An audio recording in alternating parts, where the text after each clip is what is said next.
Warzone में जब से ये वीडियो वायरल हुआ तहलका मच गया है। हारते हुए जेलेंस्की का ऐसा वार देखकर व्लादिमीर पुतिन और उनके कमांडर हैरान। इस वीडियो में दिखाया गया है कि जेलेंस्की के ड्रोन ने कैसे रूस के T-80 टैंक को ना सिर्फ उड़ा दिया, जब कयास लगाए जा रहे हैं कि ट्रंप के हाथ खींचने पर जेलेंस्की सरेंडर कर देंगे, तब इस तरह के वीडियो रूस के कमांडरों की नींद उड़ाने के लिए काफी है। वॉरजोन में अचानक पुतिन के टैंक फटने लगे हैं, जलने लगे हैं, लेकिन पूरी ताकत दिखाने के बाद भी जेलेंस्की को बड़े झटके मिलने जारी।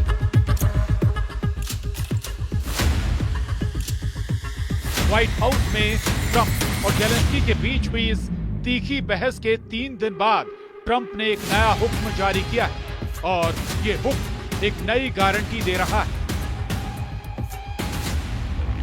गारंटी इस बात की कि यूक्रेन ये युद्ध पक्का हारेगा। डोनाल्ड ट्रंप के बड़े फैसले ने पुतिन का काम आसान करना शुरू कर दिया है।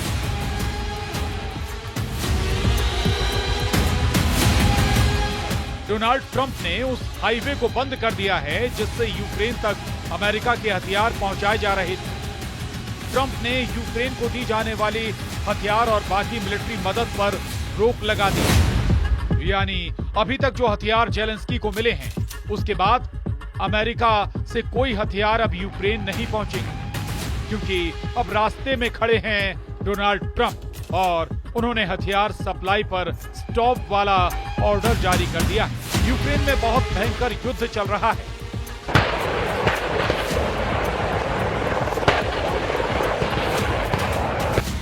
रूस के कुर्स्क में भी बहुत खतरनाक जंग जारी और ट्रंप को तो इस बात का यकीन है कि जेलेंस्की युद्ध खत्म नहीं करना चाहते। इसीलिए व्हाइट हाउस की तरफ से कहा गया है कि जेलेंस्की नहीं चाहते कि जब तक उन्हें अमेरिका का समर्थन हासिल है तब तक शांति हो। ये जेलेंस्की की तरफ से दिया गया सबसे खराब बयान है। अमेरिका इसे बर्दाश्त नहीं करेगा। और फिर डोनाल्ड ट्रंप ने उस सड़क का फाटक बंद कर दिया जिस रास्ते से यूक्रेन हथियार पहुंचाए जाते हैं। यानी ट्रंप का ऐलान, अब यूक्रेन को नहीं मिलेंगे अमेरिका से हथियार।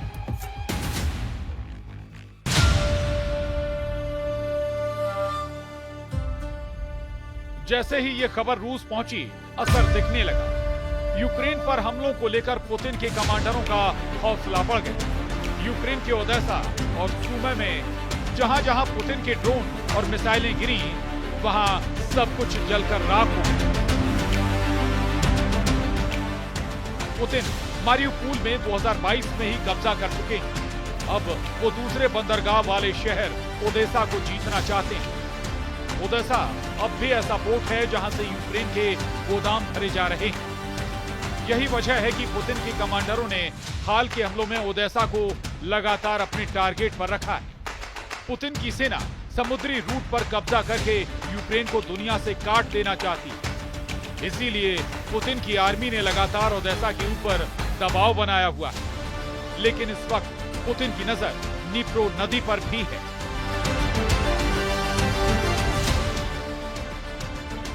ऐसे में अब ट्रंप के हथियार रोको ऐलान के बाद जेलेंस्की के लिए ये मोर्चा संभालना मुश्किल हो सकता है।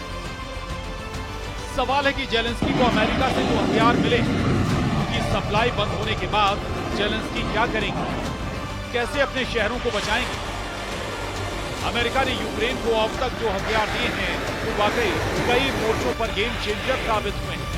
और जो मदद बाइडेन के दौर में की गई है, उसने रूस को कई फ्रंट पर आगे नहीं बढ़ने दी। इनमें सबसे खतरनाक हिमार्स सिस्टम। अमेरिका ने यूक्रेन को ऐसे 40 सिस्टम दिए। अमेरिका ने यूक्रेन को 155 मिलीमीटर वाला गोला दागने वाली 200 तोप भेजी। अमेरिका ने जेलेंस्की को 105 मिलीमीटर का गोला दागने वाली 70 तोप दी थी। अमेरिका ने यूक्रेन को पैट्रियट और नेसम्स सिस्टम दिए, जो बेहतरीन एयर डिफेंस सिस्टम। इन्हीं की मदद से जेलेंस्की ने पुतिन की 7 हाइपरसोनिक मिसाइलों को मार गिराया और रूस के लड़ाकू विमान पर कीव के आसपास उड़ने से परहेज करते रहे। इसके अलावा अमेरिका ने यूक्रेन को अपने 31 एम्ब्रेम्स टैंक दी। अमेरिका ने यूरोप के देशों के जरिए 45 T-72 टैंक भी सप्लाई करवाए। अमेरिका ने यूरोप को 10,000 से ज्यादा एंटी टैंक जेवलिन मिसाइल भी दी। यही वो मिसाइल हैं जिससे जेलेंस्की के सैनिकों ने पुतिन के सबसे ज्यादा टैंक फोड़े। इसी तरह और भी हथियार सप्लाई हुए।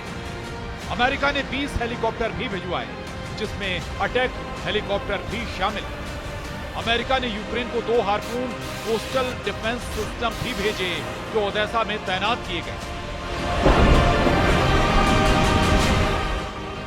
लेकिन उनसे क्रीमिया तक अटैक भी किया गया।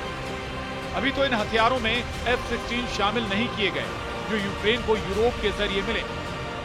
लेकिन उसके पीछे अमेरिका की ही हरी झंडी। यानी अमेरिका ने न सिर्फ जेलेंस्की के तोपखाने को मजबूत किया, उनकी एयर डिफेंस बैटरी भी दोबारा चार्ज कर दी। साथ में F-16 जैसे खतरनाक लड़ाकू विमान भी यूक्रेन के मिलिट्री बेस तक पहुंचा दिए। जब जब जेलेंस्की ने F-16 को उड़ते हुए देखा, उनमें अलग जोश जागा। ऐसा जोश जिसने उन्हें पुतिन से टक्कर लेने वाली हिम्मत दी। लेकिन वो बाइडेन का दौर था और अमेरिका के बॉस डोनाल्ड ट्रंप हैं अब।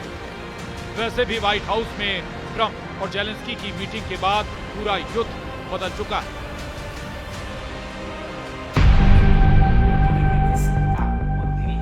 अब बड़ी खबर यह है कि यूक्रेन ने रूस की सेना पर बहुत बड़ा दावा किया है। खेरसोन में जेलेंस्की के कमांडरों का दावा है कि निप्रो नदी के मोर्चे को रूस किसी भी कीमत पर जीतना चाहता है। यूक्रेन का दावा है कि रूस के कमांडर यहां सैनिकों को आत्मघाती मिशन अंजाम देने का ऑर्डर दे रहे हैं।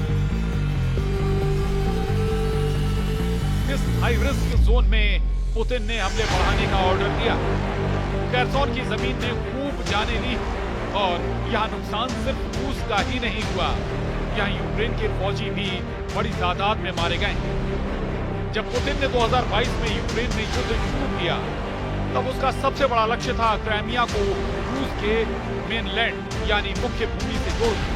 इसके लिए खेरसोन और मारियुपोल पर कब्जा जरूरी था। यहीं से पुतिन हाईवे बनाकर क्राइमिया तक पहुंचना चाहते थे। लेकिन खेरसोन की जंग आसान नहीं रही।